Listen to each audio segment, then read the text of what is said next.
Sistema Michoacano de Radio y Televisión presenta.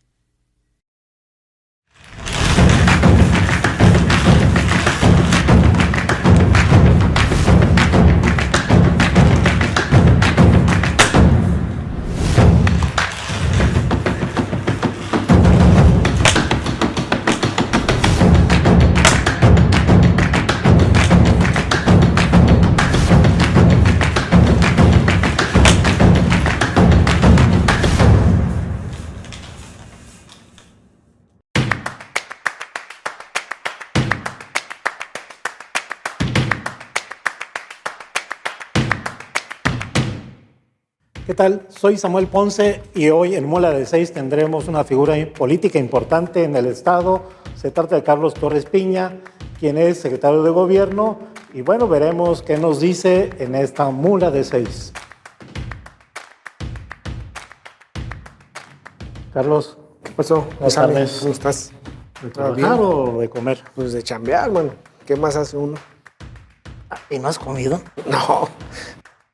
Y yo vengo del restaurante Fifi. No, pues ya vi que subes fotos ahí, te la paso viendo a las redes. Vinos tintos, cortes y todo tipo de... Fíjate que ya uno se acostumbra ya A la buena vida de Fifi. voy a decir de viejo, te acostumbras a lo bueno, ya no puedes. Me sacrifico 3 días para comer bien. No, es bueno. A mí también Ya me siempre gusta. hay que... A mí también me gusta comer y degustar de todo tipo. Sí, por Tú, supuesto. como secretario de Gobierno, tienes una trayectoria, pero no de funcionario público, sino de, digamos, te lo voy a decir de esta manera, vienes de tiempos de partido político, desde Temas propiamente, legislativos. desde el embrión partidista.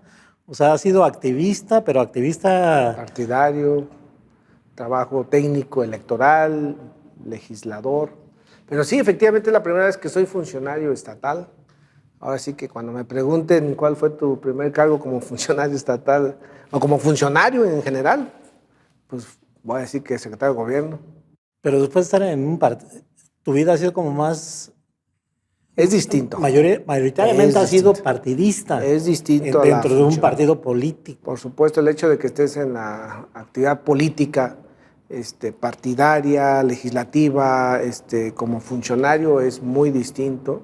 Es la primera vez que tengo esta oportunidad de ser funcionario público. Yo le agradezco mucho al gobernador la oportunidad que me da y la confianza de estar en la Secretaría de Gobierno, pero sí es muy distinto, cosas que no has vivido en la función partidaria, en la función legislativa, la estoy aprendiendo, conociendo.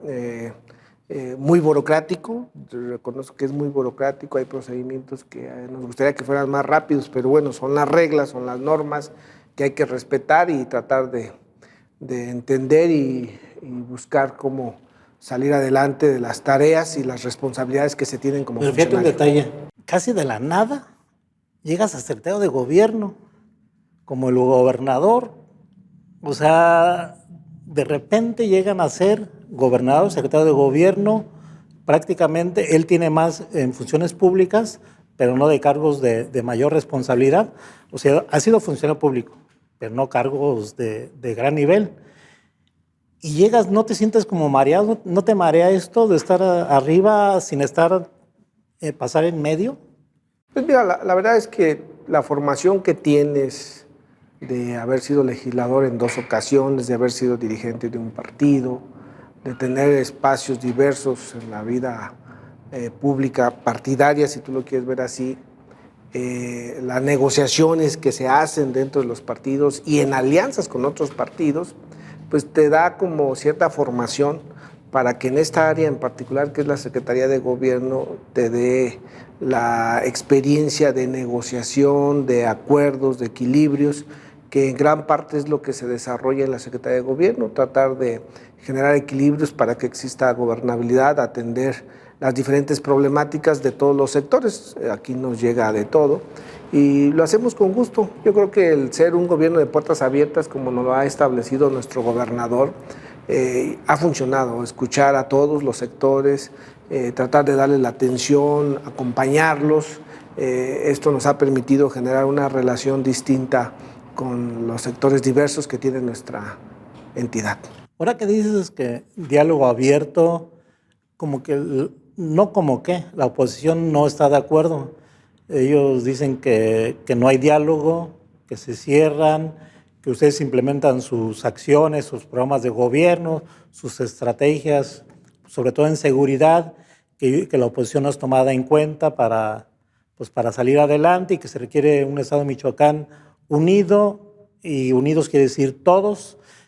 ¿Tú cómo ves este tipo de Pues mira, aseveración? dependiendo la perspectiva en la que se exprese, por una simple y sencilla razón, la construcción del presupuesto de este año 2022 pues fue procesado con las fuerzas políticas reflejadas en el Congreso del Estado, y muchos de los programas sociales que estamos implementando fueron revisados por los mismos legisladores, y en mesas de trabajo constantes con los propios legisladores de todas las fuerzas políticas que se exponían en qué se iba a ejercer el recurso, en qué se iba a gastar, pues ahí estaba la participación de la oposición, pero de las fuerzas diversas que están representadas en el Congreso del Estado.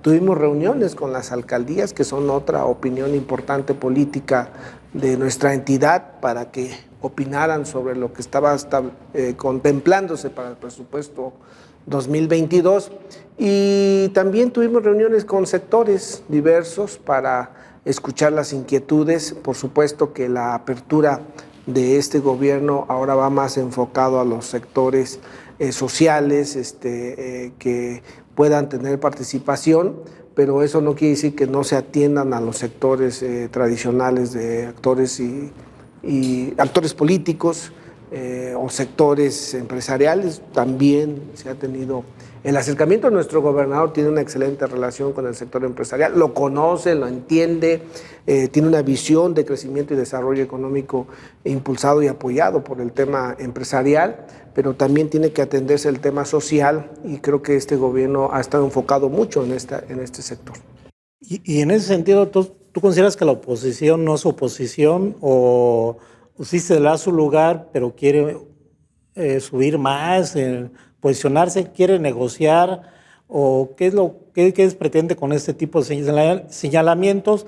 Te lo digo porque en el pasado segundo encuentro de Plan de Apoyo a Michoacán, donde vino el secretario de Gobernación, Adán Augusto López, pues hubo ahí un escarceo de parte de la oposición, principalmente del PRD, para decir que no son tomados en cuenta, que se requiere unidad, todos los sectores, y en varios de ustedes, me refiero a gente de gobierno y gente de Morena, le encausaron la cuestión como una cuestión de negociar cuestiones del pasado, del reciente pasado, un gobierno perredista, negociar para caminar juntos. ¿Usted cómo lo ven eso? Mira, yo creo que la participación y las opiniones que pueda haber de las diferentes voces que tiene nuestra entidad, llámese oposición, llámense sectores, la determinación de generar puentes siempre ha estado, y la apertura por parte del gobierno. Por supuesto que hay temas que el gobierno tiene que asumir la rectoría de las decisiones y determinaciones, caso de la Secretaría de Educación en el Estado. Creo que el Estado tiene que asumir la rectoría de la educación y no dejar que esté en manos de otros sectores como anteriormente. Por supuesto que hay temas que hay que consultar con los sectores, con los gremios, con los sindicatos. Pongo, por ejemplo, esta secretaría en particular, pero es igual en el ámbito general.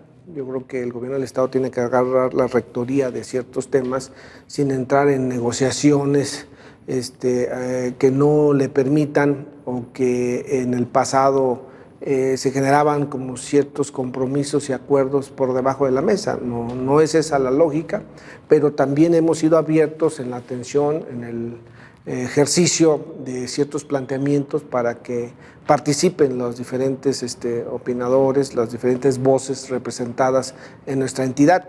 Y el evento último que se tuvo de esta segunda visita del gobierno federal, del plan de apoyo a nuestra entidad, se le dio oportunidad de manera institucional al Poder Legislativo, al Poder Judicial, se le dio la opinión de manera institucional como era el evento, asimismo la participación de la universidad como el tema educativo, empresarial, que era importante. Se generó una pues opinión y participación acorde a un evento, insisto, de carácter institucional. Por supuesto que en las mesas de trabajo, posteriormente a tareas particulares, pues tiene que abrirse un poco más a la participación. De eso estoy de acuerdo. Vamos a una pausa y en el siguiente segmento pues la pregunta sería, se habló hasta de que no habrá pactos de impunidad y que van a haber y ustedes la traen entre morenistas y perredistas, pero la pregunta te la esbozo mejor en el siguiente segmento. Unidad sin impunidad.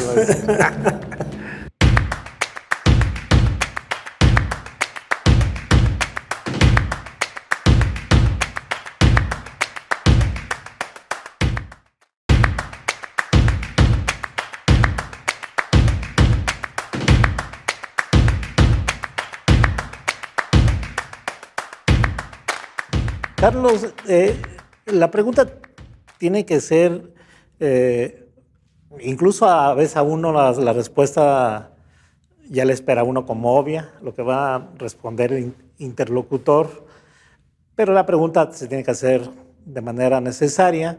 Es tajante lo de no habrá pacto de impunidad, no habrá un acuerdo donde borrón del pasado, ya si hubo irregularidades o no, ahí quedan en el cajón, se archivan.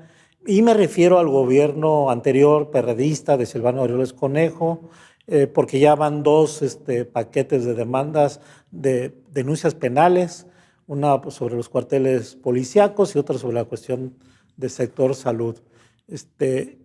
La oposición pide eso, en el caso concreto del PRD, déjenos en paz y nosotros tampoco hacemos alboroto y con la bandera de la unidad. ¿Cómo tú lo ves este forcejeo?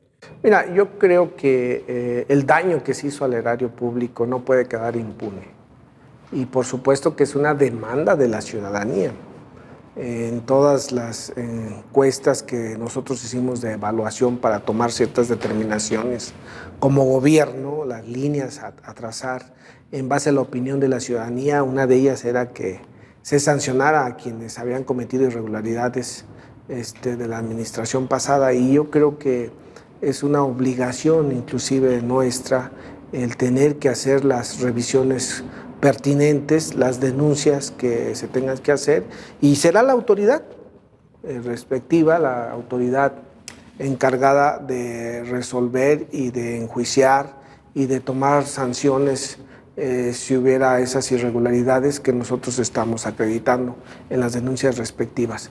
Por supuesto que eso no tiene por qué entorpecer el generar acuerdos y consensos para efecto de darle una estabilidad a ciertos planteamientos que trastocan sobre todo la necesidad de tener paz en nuestro estado. No deben de estar como una moneda de cambio. Yo creo que todos los que vivimos aquí en Michoacán, independientemente de los colores, de las ideologías, pues nos interesa que al Estado le vaya bien, o al menos que sea retórica de algunos, que digan una cosa y la vida de los hechos hagan otra. Pero yo creo que quienes queremos a este Estado, independientemente de las circunstancias, estamos para ayudar, para apoyar. Y la convocatoria que haga el gobierno del Estado, el gobierno federal o cualquier otro sector, yo creo que tenemos que unir esfuerzos en beneficio de nuestra entidad, pero no a cambio de algo. ¿Cuándo veremos una mesa, si no de negociación, para llegar a acuerdos o tratar de llegar a acuerdos, donde estén el gobernador, el Poder Judicial, el Poder Legislativo, los dirigentes de los partidos políticos, el sector empresarial, una mesa grande para llegar a un acuerdo que ustedes le llaman un acuerdo de desarrollo y de tranquilidad o de paz? No se ha visto hasta este momento. Bueno, una mesa como tal y con esas características no, pero hemos tenido reuniones luego seguido con representantes del Poder Legislativo, con su presidenta, la presidenta de la mesa directiva, la diputada Adriana, con el Poder Judicial, con su presidente en aquel entonces, el magistrado Héctor, ahora reciente con el presidente actual, que hemos tenido reuniones de trabajo en lo individual y en lo conjunto para ciertas tareas, con empresarios no se diga, a principios de mes o a finales del mes pasado, no recuerdo bien, tuvimos una reunión con los dirigentes de todos los partidos, donde ellos pudieron expresar sus opiniones, sus comentarios. Nosotros les compartimos lo que consideramos necesario atender en nuestra entidad. Entonces se ha visto en diferentes momentos, mesas, a lo mejor no con las características que dices tú, pero sí con estos actores con el mismo objetivo. Y bueno, yo creo que el hecho de tener este acercamiento y las observaciones, comentarios y opiniones que nos hacen, pues nos han permitido también conducir las cosas de la mejor manera que podamos hacer en beneficio de la entidad. Para mí, porque no voy a hablar por demás, en lo particular, siento que no hay una oposición política real que haga contrapeso al Poder Ejecutivo y a su partido, en el caso de Morena. Siento que no hay, y siento que están más bien que al interior de gente simpatizante, militantes de Morena, gente del propio gobierno. Creo que la oposición no formal está dentro del propio Morena, dentro del propio gobierno del Estado, a través, por ejemplo, lo voy a decir de esta manera, de gente que el magisterio llamado democrático, de la gente de los normalistas y de algunos sectores indígenas muy identificados, muy focalizados. A veces las manifestaciones del magisterio democrático y normalistas, por fuera vemos que ponen al gobierno contra la pared por sus demandas. ¿Cómo tú ves eso? ¿Cómo se percibe desde gobierno? No, nosotros seremos respetuosos siempre de la oposición, respetaremos siempre su libertad de expresión, su forma de pensar. Habrá cosas en las que no compartamos y habrá cosas en las que podamos coincidir. Finalmente es parte de la dinámica de una vida democrática, de un municipio, de una entidad y por supuesto del país. Yo creo que eso no está a cuestión. Insisto, seremos respetuosos. Habrá señalamientos con razón y habrá señalamientos sin razón, que luego a veces juega el papel de la oposición más en esa lógica. En el tema de los sectores, comentarte que pues, se han atendido, se ha platicado con todos, se sigue escuchando y se seguirá atendiendo una y otra vez y las veces que sean necesarias. Por supuesto, un movimiento social cuando nace de manera natural, cuando nace sana, como se dice, pues tiene ciertos objetivos y si se cumplen, si se resuelven, concluye ese movimiento social con la respuesta que pueda atenderse por parte de las autoridades o por parte de cualquier otra institución. Como el caso del magisterio. Pero hay otras organizaciones que cuando llevan ya ciertos elementos con cuestiones de interés político y personales, pues es ahí donde entra luego la radicalización de los temas, ¿no? Que creo que no ayuda en la relación y sobre todo en avanzar en resolver ciertos planteamientos. ¿Por qué? Pues nos ha tocado atender a algunos grupos sociales que se les resuelve todo, se les atiende todo y de repente se les ocurre otro tema y así va, que nunca hay una resolución en definitiva, ¿no? Pero habrá otros con los que se ha podido atender y se atienden la vez y la ocasión que se resuelve y transita sin mayores dificultades. Y es ahí donde tiene que generarse el equilibrio, entender, por supuesto, pero también sin doblegarnos a ciertos planteamientos que lleven a que el Estado sea rehén de ciertas actitudes. ¿Esta situación los ha puesto el propio magisterio democrático? ¿Alguna de las fracciones los ha puesto de esa manera?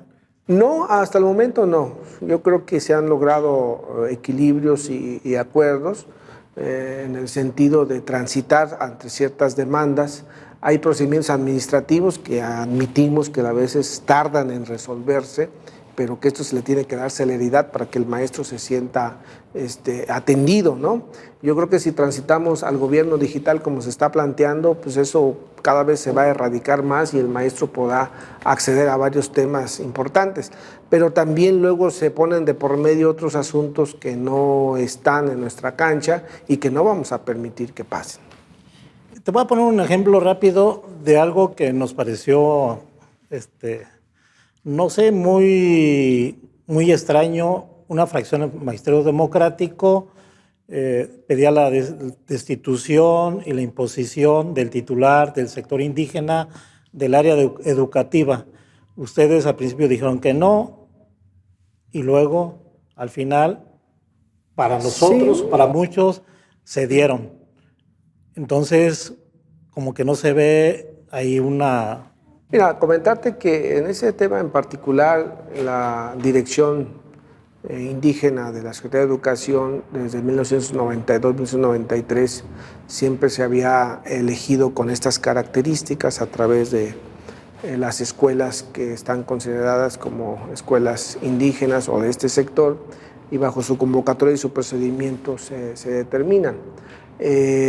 Por supuesto que concluimos en respetar su procedimiento, pero sin caer en el chantaje de permitirles que tomaran las vías. Eso se logró contener por parte de nosotros y se actuó de manera firme a efecto de que no se realizara este tipo de situaciones y manifestaciones. Por supuesto hubo una confrontación, no nos ayudó, no nos sirvió, tanto ellos como nosotros salimos perdiendo, y sobre todo los niños, la educación de nuestra entidad, pero al final se logró un buen consenso de reconocer su procedimiento que tienen desde hace ya prácticamente más de 25 años, y que bueno, eso ha permitido también darle estabilidad, y en ocasiones se tiene que acceder a este tipo de ejercicios para mantener los equilibrios y la estabilidad en las diferentes áreas de gobierno.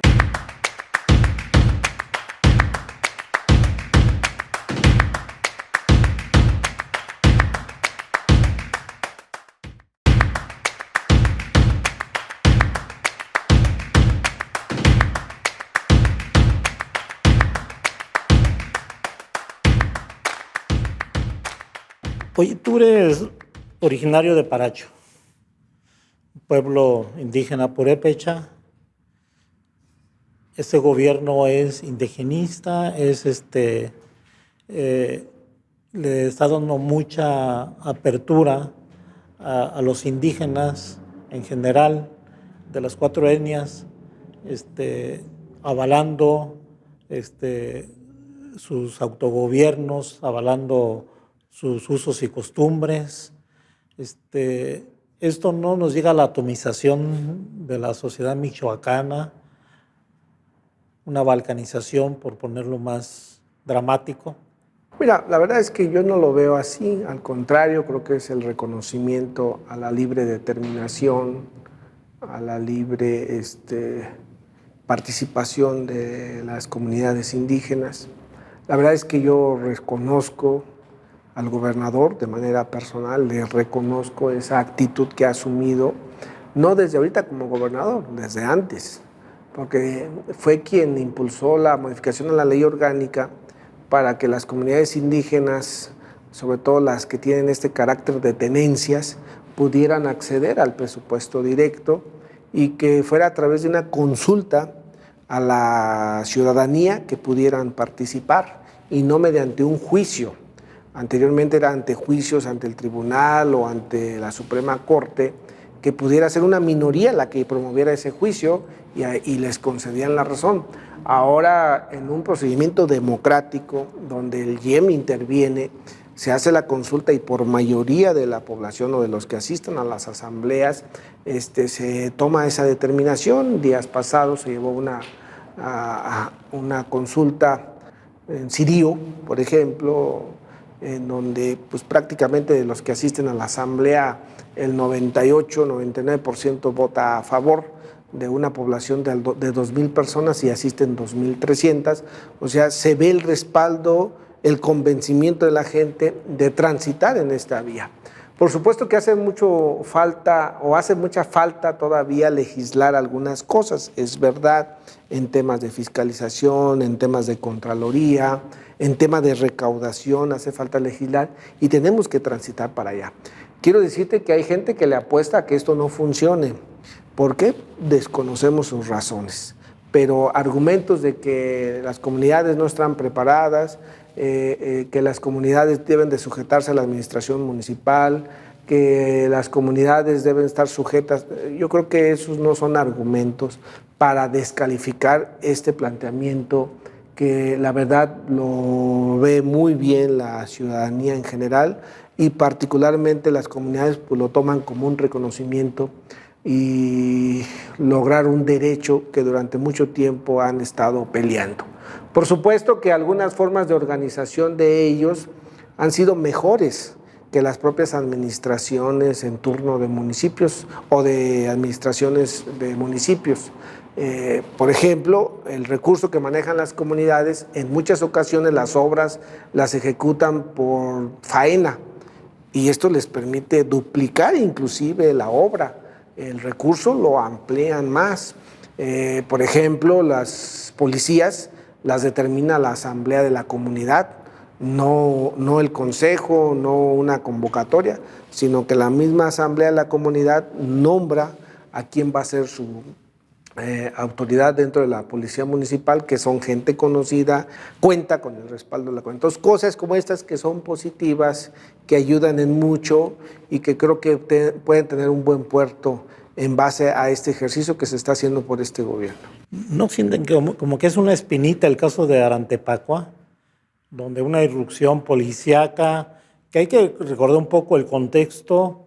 Ahí era como un tipo Arantepacua, una comunidad indígena, tipo búnker, donde iban autobuses que secuestraban o retenían, y incluso hubo una serie de audios donde decían gente de la población de Arantepacua que si no respondían a las demandas iban a quemar los autobuses y hasta iban a linchar a los propios conductores, y que ese fue, digamos, la justificación del gobierno para irrumpir con la fuerza policíaca. A toda acción hay una reacción, a toda omisión también. Pongo un ejemplo, la venta de exámenes para los normalistas, que fue auspiciado en la administración pasada, que se hizo un caos en la entidad, tomaron las avenidas, tomaron las carreteras, tomaron las vías del tren, se repitió el examen, lo volvieron a vender. Ahí es una acción que el propio gobierno hace y que por lo tanto hay una reacción por la corrupción que se genera. A toda acción hay una reacción, vuelvo a repetir, en el caso de Arantepacua pueden generarse y hablarse de muchas situaciones, pero si no se atienden, si no se les da, valga la redundancia, la atención debida a planteamientos y demandas, por supuesto que hay molestia. Algo que nos gustó mucho a principios de año es que el Consejo Comunal de Arantepacua nos mandó un documento, el nuevo Consejo Comunal de Arantepacua, que decía que mucha gente luego hace manifestaciones a nombre de Arantepacua, ¿no? Y el Consejo dice que para efectos de actividades sociales, marchas, tomas, mientras no venga con la firma de los integrantes del Consejo, no será del reconocimiento de la comunidad.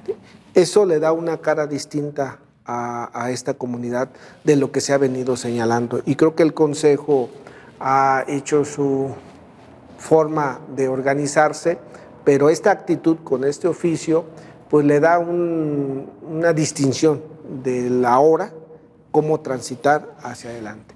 Y creo que por parte de la autoridad estatal en turno, pues hemos sido atentos y abiertos para el diálogo, no nada más con Arantepacua, con todas las comunidades, en la idea de darles la atención debida.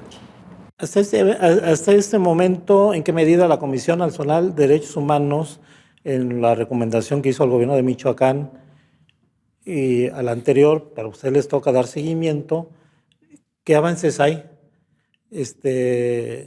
Porque al final, hasta este momento no hay castigos. Nosotros recibimos un avance de un 5%, y es mucho decirlo. Pero hemos tenido, sin temor a equivocarme, más de 10, 12 reuniones en lo que va de esta administración para el tema de esa recomendación, y como unas 18, 15 reuniones de esta misma comunidad para otros temas. Se avanzó mucho el año pasado, inclusive hasta la elaboración de un texto ya de la disculpa pública, de una sede para emitir dicha disculpa pública, pero se detuvo por petición de la comunidad, y somos respetuosos porque dicen, también nos interesa que a la par se atiendan otras cosas, que es el tema de la reparación del daño, con la creación de un padrón para atender ciertos beneficios, la infraestructura que se solicitó en dicha recomendación, que es en lo que estamos trabajando. Nosotros ya estamos listos para generar algunas acciones de obras de infraestructura en atención a esa recomendación. Estamos ya dispuestos para generar el padrón de atención a las personas que fueron víctimas o perjudicados de manera directa y de manera indirecta, con las atenciones y el acompañamiento psicológico que debe de atenderse. Estamos ya por iniciar estos temas y esperemos resolver lo más pronto posible de nuestra parte, pero por supuesto respetando también los planteamientos, las opiniones y la dinámica de la comunidad.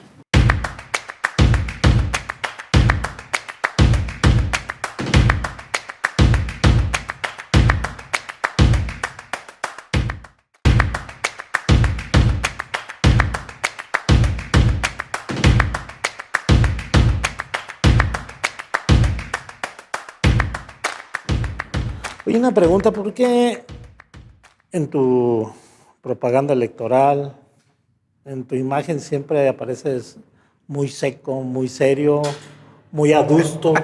Bueno, ahorita estás sonriendo, pero... Porque me estoy riendo. Estás riendo, no. Si no, no. ¿Por qué? ¿Esa es tu forma de ser? No, pero... mira, la verdad es que no soy una persona seria, pero sí soy una persona tranquila. Soy respetuoso y pues cuando dialogo con las personas, pues trato de ser serios o tranquilo, pues para darle la atención correspondiente. Es mi forma de ser, pero la verdad es que hay quienes me dicen que sí soy muy seco, que tengo cara de malo, de enojón, pero la verdad es que ya cuando me tratan y conocen, pues ven que no es así. Pero no eres como una figura así como dicen, políticamente correcta, ¿no? De imagen. Pues yo creo que cada quien tiene sus formas, ¿no? Pero siempre he sido una persona tranquila. Pero hubo un momento en que trataron de cambiarte esa imagen, ¿no? Y salías medio sonriendo a veces sonriendo mucho. Y como que no se tomaba muy en serio porque dicen, pues es los cargos, ¿están haciendo cosquillas o qué? ¿No? No, pues la verdad es que siempre he sido así, la verdad es que no he cambiado. Bueno, eso es lo que yo digo, ¿verdad? Cuando fui dirigente, cuando fui diputado, cuando inicié, siempre he sido una persona tranquila y respetuosa. Oye, en el asunto de tú cómo te consideras desde el punto de vista político, te voy a dar una opinión que yo la considero de manera personal. Eres un político que has demostrado mucho trabajo dentro de las estructuras partidistas, hoy dentro de las estructuras de gobierno. Y eres muy trabajador, muy estratégico y a veces perverso. Pero eso en política se da como algo natural. ¿Tú cómo te calificarías? Mira, me gusta trabajar. Yo siempre he dicho que el trabajo abre puertas. Aquí en China el trabajo abre puertas y calla bocas.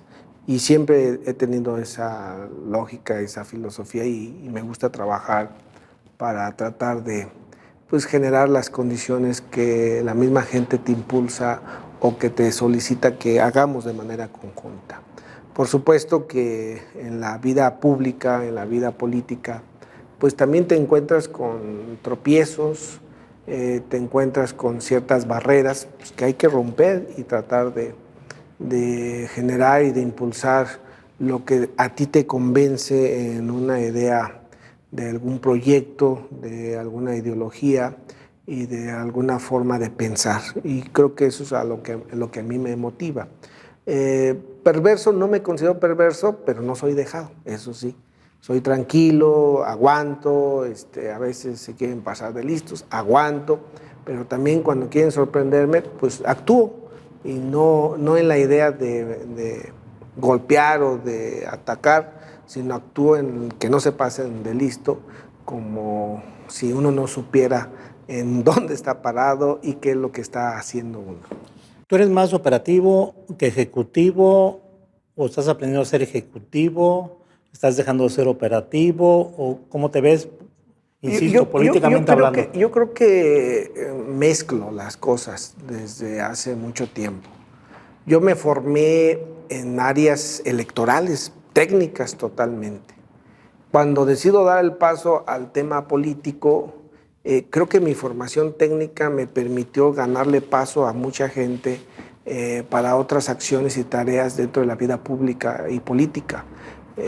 Porque no es lo mismo mucha retórica y buenos discursos cuando no conoces ni siquiera tu región o tu estado, o no conoces dónde estás parado, ¿no?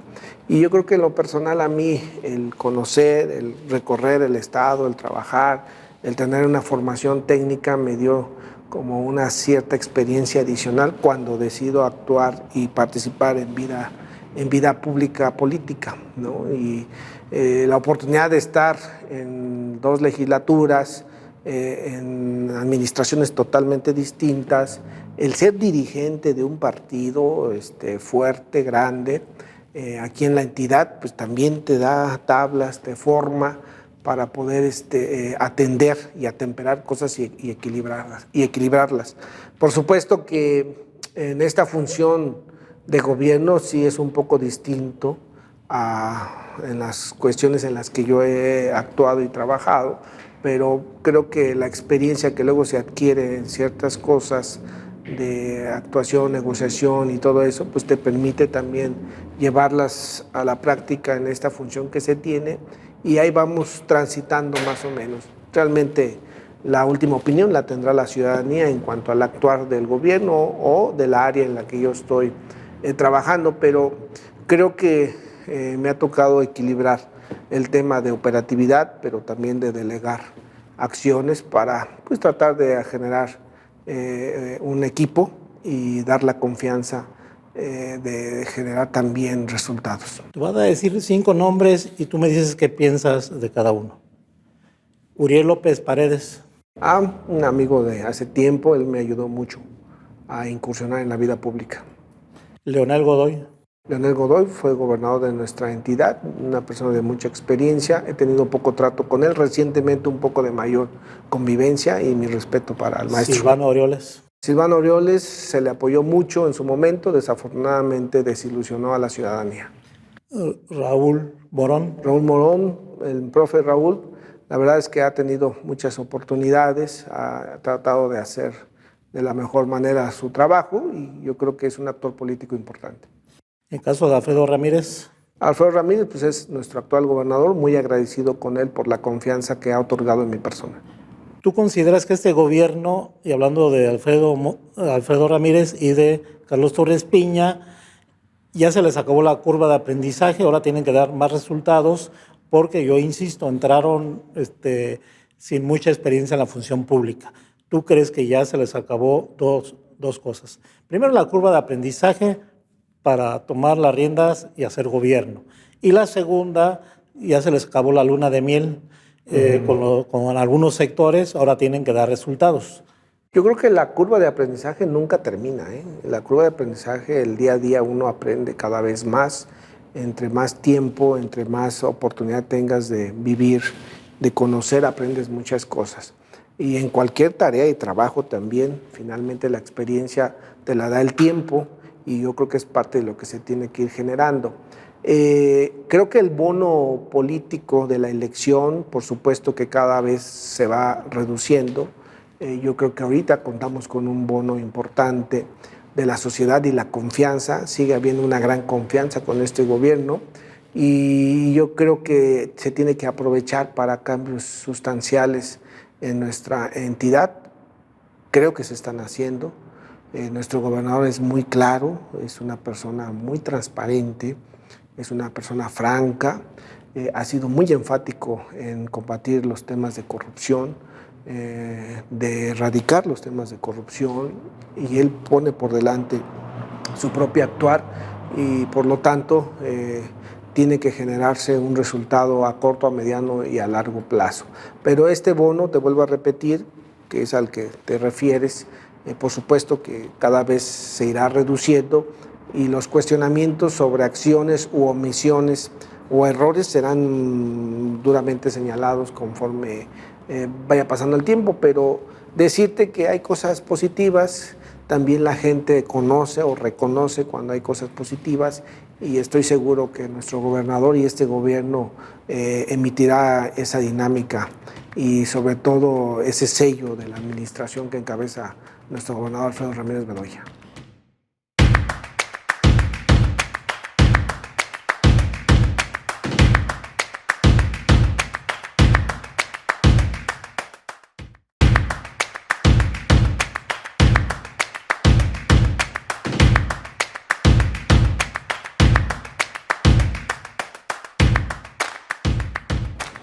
Carlos, la cuestión de la pasada experiencia de Raúl Morón en el gobierno moreliano, en el gobierno municipal de la capital michoacana, trató de implementar características de la cuarta T.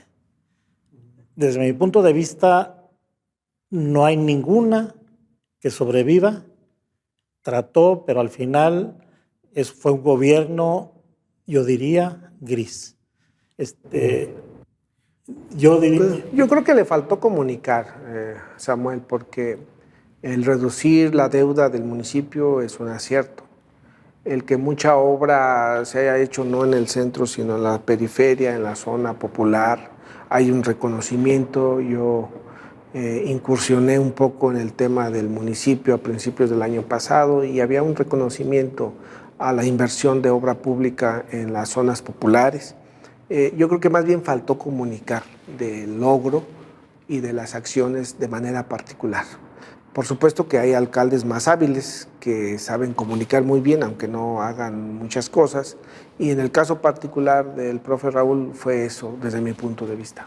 Ahora, este caso lo traspaso al gobierno del estado de Michoacán, donde todos sabemos, o gran parte sabemos, que el gobernador Alfredo Ramírez Bedoya es de los pocos, yo diría, que tienen sentido, un espíritu amlista y un convencido de la cuarta transformación, de la cuarta T que está implementando el gobierno de México. Mira, yo creo que nuestro gobernador, bien lo señalas tú, que tiene esa gran identificación, todos tenemos esa identificación, y a él se le caracteriza por la cercanía que puede haber en una ruta política de hace muchos años con Andrés Manuel. Desde que fue jefe de gobierno, Alfredo trabajó en su gobierno. En el 2006 fue el responsable de la estructura electoral aquí en el estado y representante ante el INE. En el 2012 participó también activamente, visitó muchos estados por decisión y por mandato del propio presidente de la República, Andrés Manuel. Fue dirigente nacional del primer comité de Morena, nuestro gobernador. Entonces sí hay un fuerte vínculo.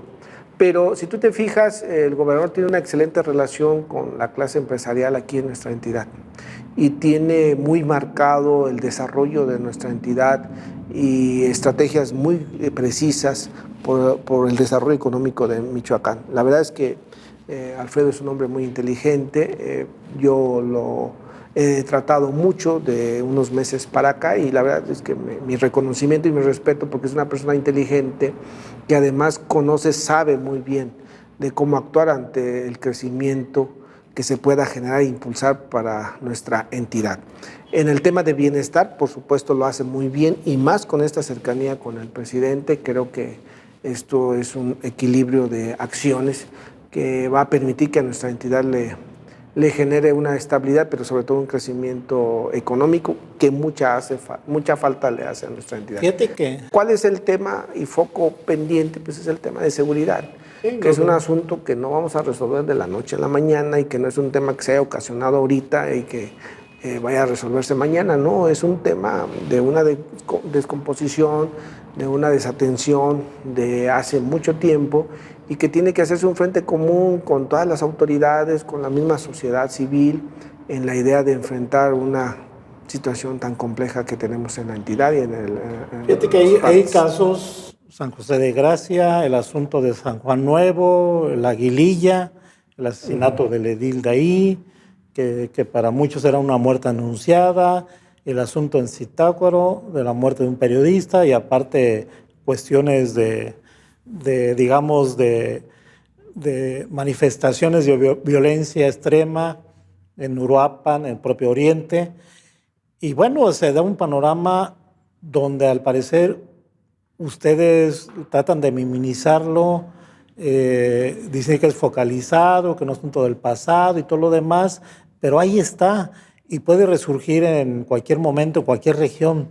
Y eso, pues Mira, tenemos la atención encima. El reacomodo de grupos de la delincuencia organizada, justo ese reacomodo genera fricciones en zonas. Y eso ha pasado. Pero aquí la gran diferencia que tiene que notarse es que no haya impunidad, que las autoridades actuales en las cuales estamos inmersos y la Fiscalía del Estado dé resultados y actúe ante las denuncias y las investigaciones. Tema Contepec, por ejemplo. Están identificadas las personas, y yo creo que el fiscal ha cumplido con su tarea. El caso de Aguililla también se informó, ya está identificado el modus operandi, ya están los señalamientos, simplemente tienen que ejecutarse las órdenes de aprehensión. Entonces, yo creo que el hecho de que no haya impunidad, de que pase al olvido, eso es lo que caracteriza a una administración de otra, ¿sí? Por supuesto que los problemas de seguridad pues, no los vamos a resolver de la noche a la mañana, pero no es lo mismo de que te hagas de la vista gorda, que no actúes y que dejes que la impunidad siga, a que sí se estén generando y atendiendo ciertos resultados poco a poco conforme se va generando la vinculación de las autoridades respectivas, Secretaría de Seguridad Pública, Fiscalía. Hemos tenido el respaldo de la Federación sobre los hechos de Aguililla, sobre el hecho de Marcos Castellanos, sobre el hecho de Zitácuaro, y creo que la Fiscalía ha hecho lo propio y mis respetos para el fiscal, creo que se ha puesto la camiseta bien, cuenta con todo nuestro respaldo y apoyo como gobierno y justo lo que ocupamos, que haya resultados y que hay que difundirlos, ¿no? El problema es que cuando pasa un incidente se difunde, se magnifica y cuando ya hay una resolución ya no es la misma atención. En días pasados hubo tomas, hubo manifestaciones sobre el tema de unos jóvenes desaparecidos. Afortunadamente se encontraron con vida, pero pues pasó desapercibido esa situación. Y creo que son logros, aciertos que se tienen. Algunos dirán, pero es que es uno de tantos.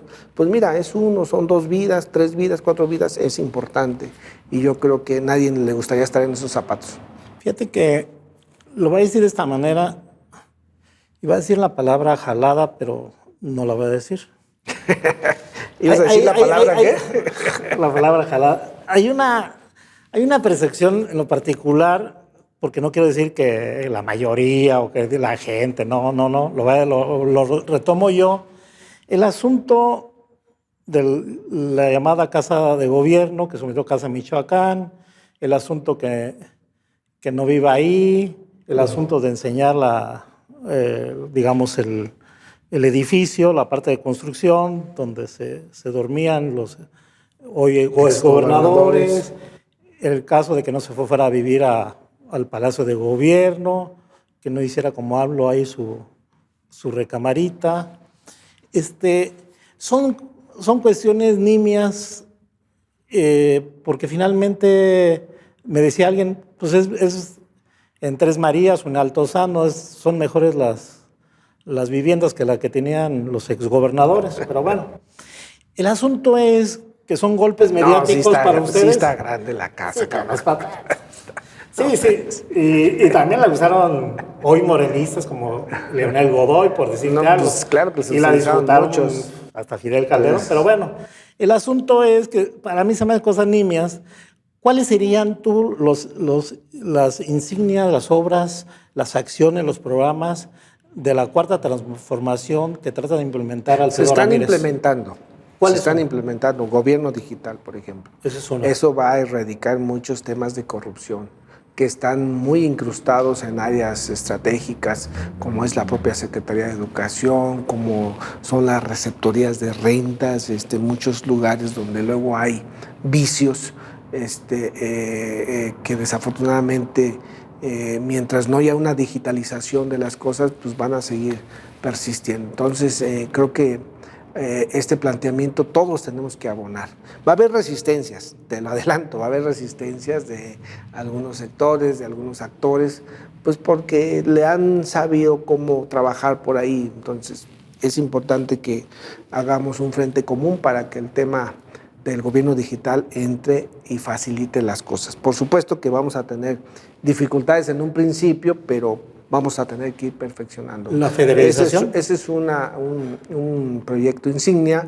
Por supuesto, el tema de la atención a niños con cáncer, que es importante, a los cuidadores de niños con cáncer, el tema del apoyo a las personas con discapacidad de 30 a 65 años. ¿Por qué? Pues porque de 65 años en adelante ya pueden acceder a otro tipo de apoyos y de 30 hacia abajo ya lo tienen. Creo que son de los programas importantes que se están trabajando. No se habían difundido mucho por la veda electoral, pero ya una vez concluyendo la veda electoral ayer, pues ya se puede trabajar informando todos estos proyectos insignia. Por supuesto, el tema de la federalización creo que es una bandera importante que se tiene que concretar y que va por buen camino. Era importante dar orden al interior, de agarrar la Rectoría de la Educación. Sí. Ya se está avanzando, entre otros temas que pudiéramos explicar que son importantes. Se nos fue el tiempo, nada más hacer la presión que estamos hablando, hablaste de la federalización de la nómina educativa. Así es, por supuesto, que es un planteamiento que está por esta administración y que contamos con el respaldo de la Federación. Carlos, te agradecemos, se nos fue el tiempo, pues será para la otra, si ahí hay otra, ¿no? No, si pues, sigues en el gobierno, muchas gracias, pues y si sigo en el sistema. Donde estemos, con mucho gusto. Si nos invitan, aquí estaremos. No sé por qué se llama Mula de 6, ya luego pedirán por qué se llama Mula de 6. Pues yo tampoco, sospecho. Ahí estamos pendientes, gracias. Saludos, gracias.